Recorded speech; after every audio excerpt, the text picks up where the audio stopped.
በዙሪያችን ያሉትን ቅርጾች ሁሉ በጥንቃቄ አስተውላችሁ ታውቃላችሁ? ክብ፣ አራት ማዕዘን ወይም የተለያዩ የተወሳሰቡ ቅርጾች። ነገር ግን በሰው ልጅ ታሪክ ውስጥ እንደ ሶስት ማዕዘን ትሪያንግል አእምሯችንን የሚስብ የራቀ ምስጢር ያለው እና ከፍተኛ የኃይል ስሜት የሚፈጥር ሌላ ቅርጽ የለም።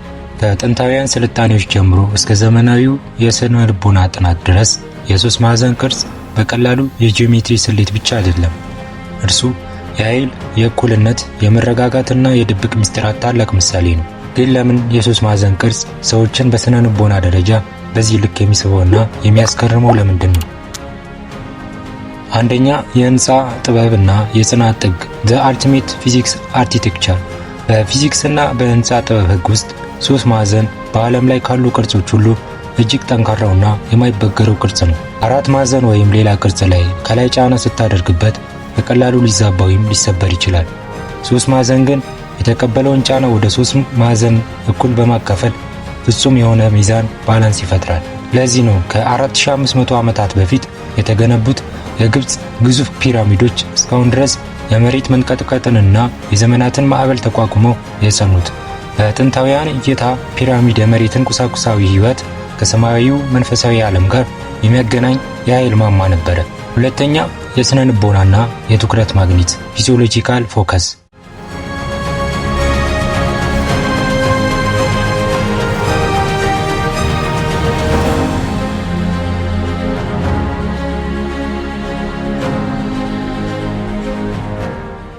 በስነ ልቦና ጥናት የሰው ልጅ አእምሮ ወደ ሶስት ማዕዘን ቅርጽ ሲመለከት በራሱ ጊዜ ትኩረቱ ወደ ላይኛው ጫፍ ፒክ ይሳባል።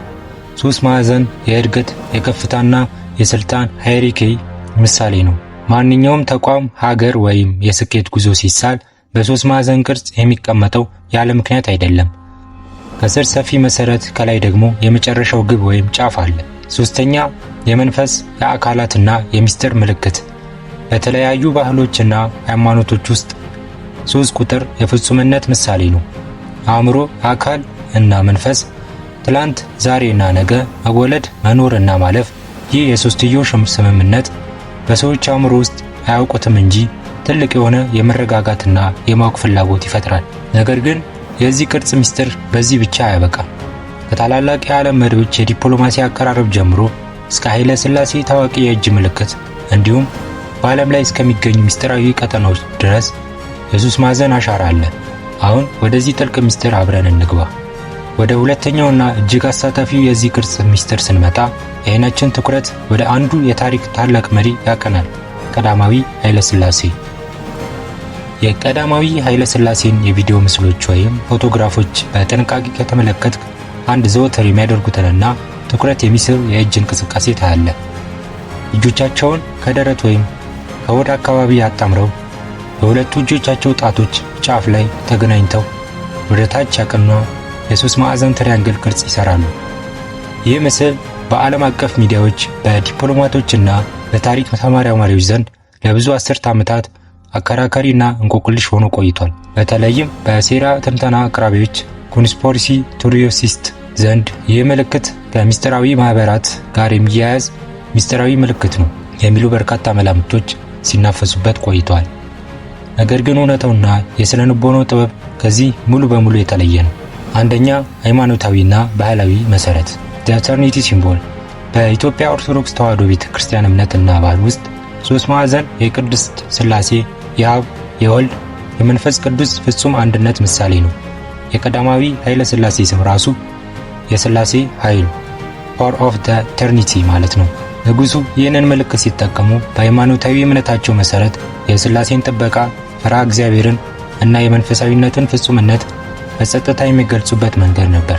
ሁለተኛ፣ የዲፕሎማሲና የስነ ልቦና የበላይነት the power of pose።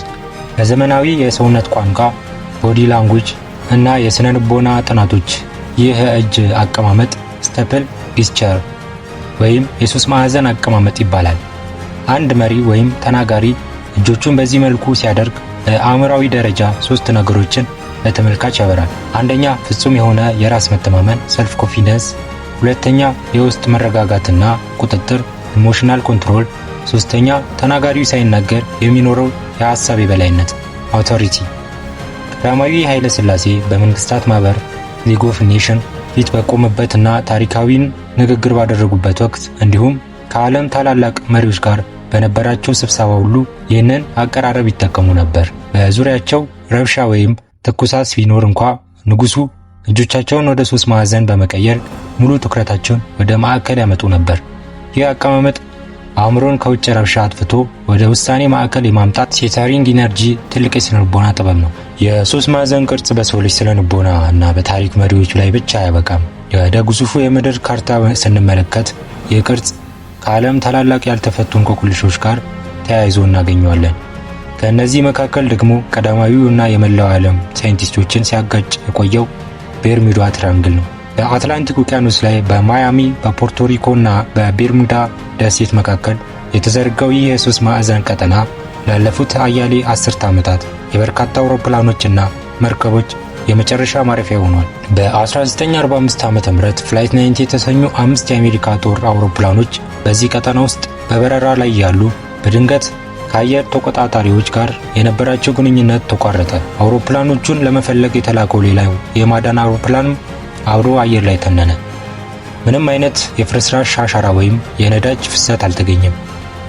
በዚህ የ3 ማዕዘን ቀጠና ውስጥ ከ50 በላይ መርከቦችና ከ20 በላይ አውሮፕላኖች ያለምንም ምልክት ተሰውረዋል። ሳይንቲስቶች እና የታሪክ ተመራማሪዎች ለዚህ የ3 ማዕዘን እንቆቅልሽ የተለያዩ ምክንያቶችን ያቀርባሉ። አንደኛ፣ የማግኔቲክ ፊልድ መዛባት። በዚህ ቀጠና ኮምፓስ እውነተኛውን ሰሜን የማሳየት አቅሙን ያጣል። ይህም መርከበኞችን እና አብራሪዎችን መንገድ ያስታቸዋል። የሜቴን ጋዝ አረፋዎች።